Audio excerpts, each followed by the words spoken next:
So this is easily the most requested bike fitting topic I've had from you, the audience, and that is, can you get Neil, the bike fitting expert, to share his knowledge and wisdom about how to set saddle, set back, or fore and aft? So that's coming up.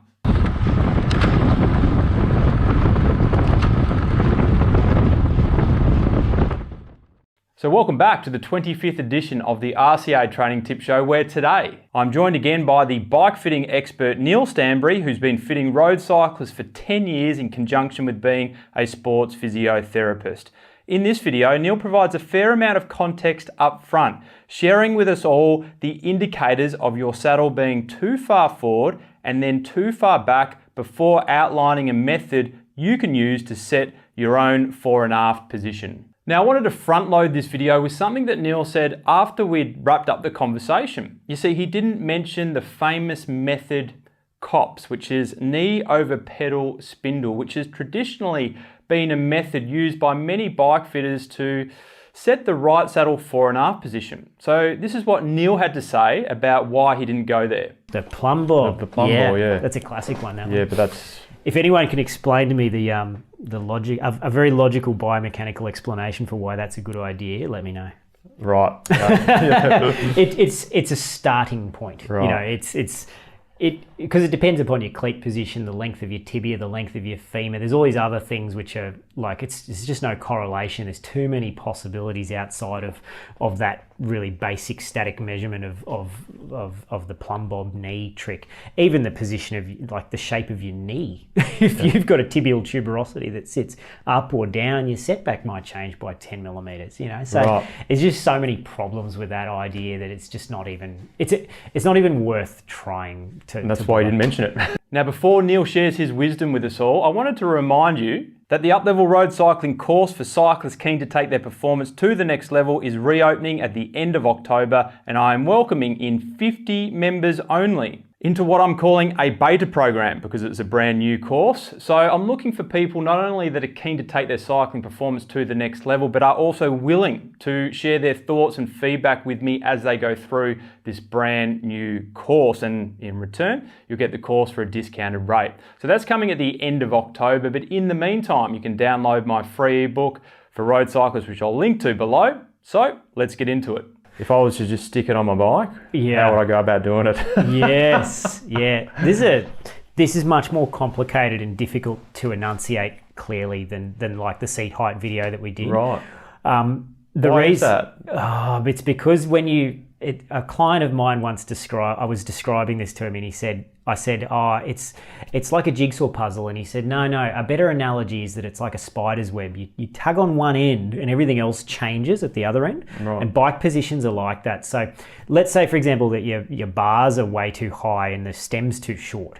Figuring out the seat setback when the front end is a long way off where it should be is almost impossible. So you have to have all of the other components pretty close to optimal before the seat setback can be kind of isolated out as a single thing to change, and then if you're trying to set it yourself as a rider, sensing those changes when everything else is in the right position, you can do it. But if the reach is 20 mils too short or too long and the bars are 40 mils too high or too low, figuring out the setback will be really tricky, because you tug on one end of the thing and the other, everything changes. You know, you lower the person's bars, they roll their pelvis forward, they sit further forward on the seat, so the effective seat setback or the effective pelvis position relative to the crank center line changes. So you change one thing, it's a nightmare. Yes. So I'll try and sort of make it as simple as I can, but there's rabbit holes within rabbit holes here. Okay. And anyone that's watching this, and I fully recognize this, will be able to pick holes in this argument based upon any particular other thing being wrong. Okay. And that's fine. So saddle fore and aft. Now, what happens when the seat's too far forward? Let's start there. When it's too far forward for the rider, their pelvis is too far forward over the bottom bracket. On the downstroke, they will tend to not unload their upper body as much as they otherwise would. So this comes into like essentially when the seat is really far forward, they tend to just stomp down on the pedal using their quad. They can't pull up across the back of the stroke or across the bottom of the stroke very effectively with their hamstring. So when the seat's way too far forward, they tend to get less hamstring control of the bottom of the stroke, right? Which then loads their hands. So when the seat's a long way forward, the main thing that you'll notice if you're pedaling even at a 20-30 minute threshold, FTP type load, is that there'll be a lot of weight on your hands. Right. Now the caveat here again is that if the bars are too high or too short or whatever, you get the same effect, right? So this is a nightmare trying to describe this. But if the seat's too far forward, you'll load your hands. The second thing you might feel if the seat is too far forward is, assuming that the seat height and the cleat position are correct, you may also feel a lot of quadricep burn when you're doing a hard VO2 max effort and no hamstring fatigue at all. Okay.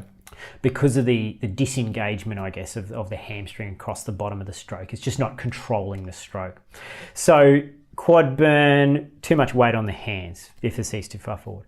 If the seat's too far back, like a fair way too far back, you might get unusual things happening where your feet go numb because you're having to toe the pedal really aggressively.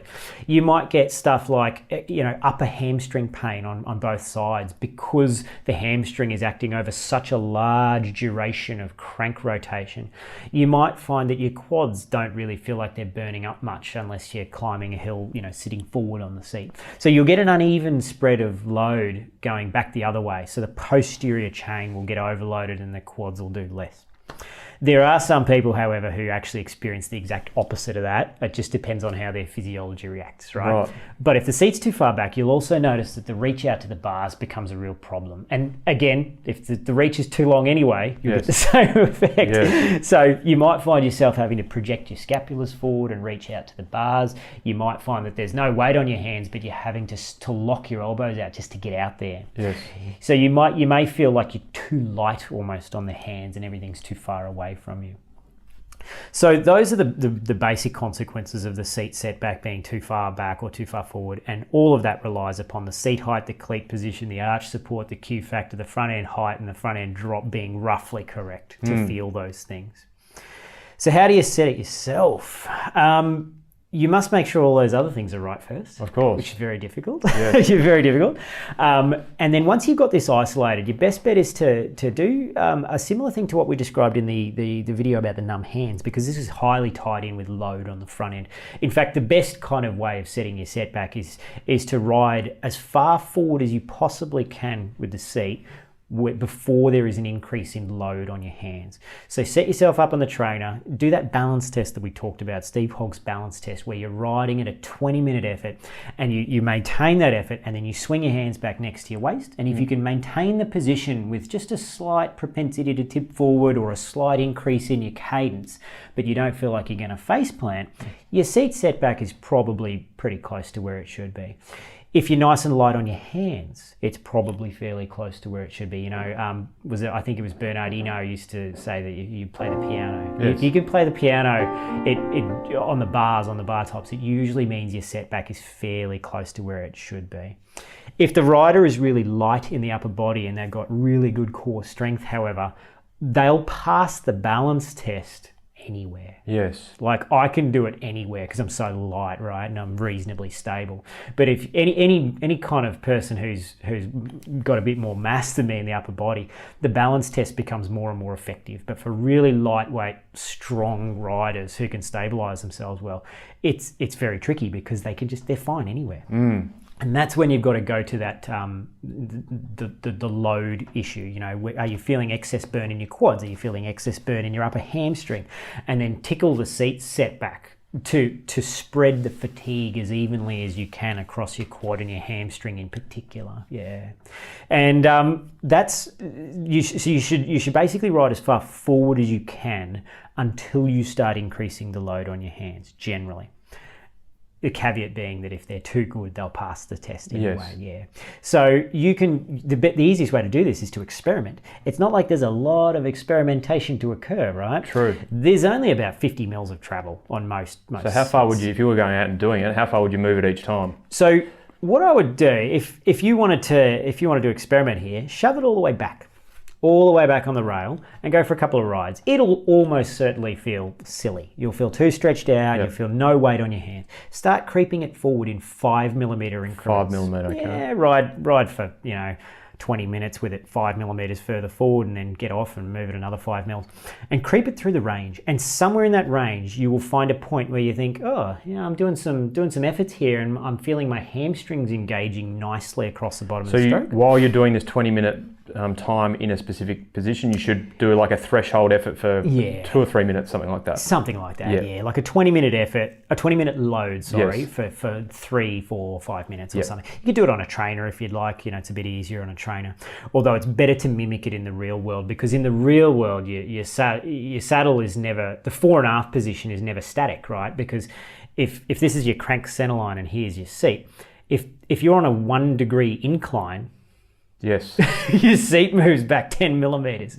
If you're on a 1 degree downward slope, the seat moves forward 10 millimeters. Right. So how often is the road perfectly level? Almost never, right? So this is where it gets kind of tricky. There's a good case to be made here, and I've had this conversation with a few other bike fitters, and I believe this product exists. I think FSA made this, is an on-the-fly adjustable setback seat post. Wow. So if you're doing a lot of climbing, move the seat forward 10 millimeters, right?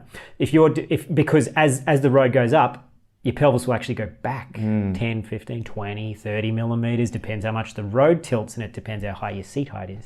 If you've got a really low seat height, the effect is lessened. If you've got a really high seat height, the effect is magnified.